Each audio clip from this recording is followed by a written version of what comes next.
Hello दोस्तों, नमस्कार। मेरे प्यारे कान्हा कन्हैया चैनल में एक बार फिर से आपका स्वागत है।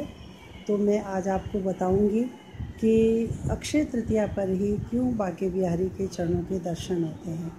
मान्यता है कि तिरुपति बालाजी, वैष्णो देवी और श्री बांके बिहारी जी के जो मथुरा में और वृंदावन में स्थित है, उनके चरणों के दर्शन अक्षय तृतीया पर ही होते हैं। वैसे तो साल भर बांके बिहारी के दर्शन होते हैं, लेकिन उनके चरण जो होते हैं फूलों से, वस्त्रों से हमेशा ढके रहते हैं। लेकिन अक्षय तृतीया पर विशेष रूप से बांके बिहारी के चरणों के दर्शन होते हैं।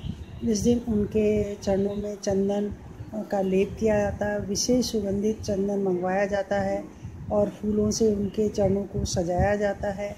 और कहते हैं अक्षय तृतीया पर जिनको बांके बिहारी के चरणों के दर्शन हो जाते हैं, उनकी सभी मनोकामनाएं पूर्ण हो जाती हैं।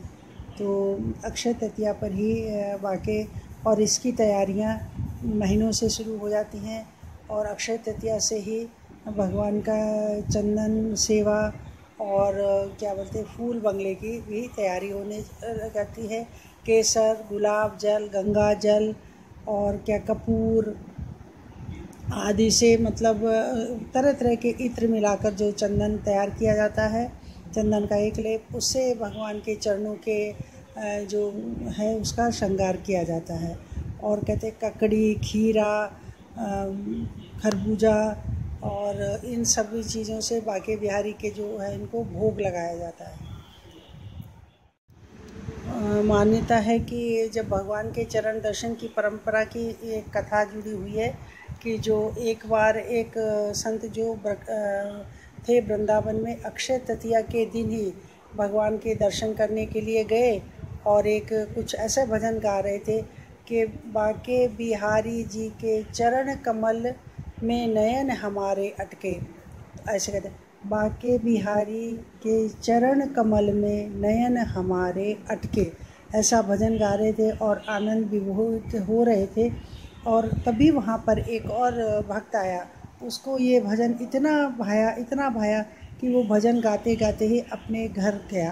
रास्ते में वो जब भजन गा रहा था, बांके बिहारी के चरण कमल में नयन हमारे अटके, और रास्ते में गाते गाते वो भजन के जो शब्द थे वो पलट गया और वो भूल गया।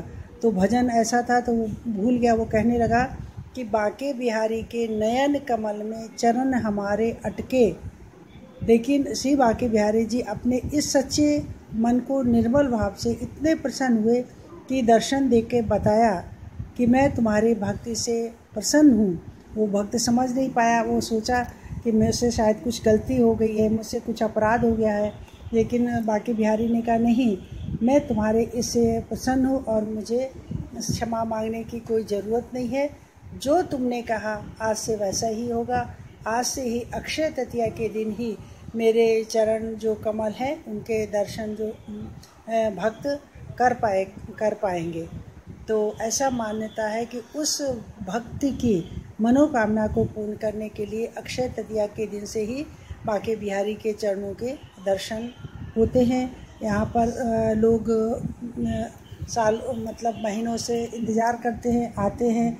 कुछ लोग 2-4 दिन पहले, कुछ हफ्ता पहले आते हैं और लंबी लंबी कतारें लगती हैं। तब बांके बिहारी के चरणों के दर्शन का अपने नंबर आने का इंतज़ार करते हैं। जब आनंद होते तो हर्षोल्लासित होते हैं, आनंद विभोर हो जाते हैं और श्री बांके बिहारी के जयकारे लगाते हुए चले आते। कहते बांके बिहारी में श्री राधा वल्लभ यानी राधा और कृष्ण की साक्षात अभिभूत होता है। जब उनके चरणों के दर्शन होते हैं तो ऐसा लगता है कि साक्षात विराजमान है, और लगता नहीं है ही। वहाँ पर कहा जाता है कि बांके बिहारी में राधा और कृष्ण दोनों ही साक्षात विराजमान हैं, और इसीलिए जो लोग इनके दर्शन करते हैं तो उनकी सारी मनोकामनाएं पूर्ण होती है।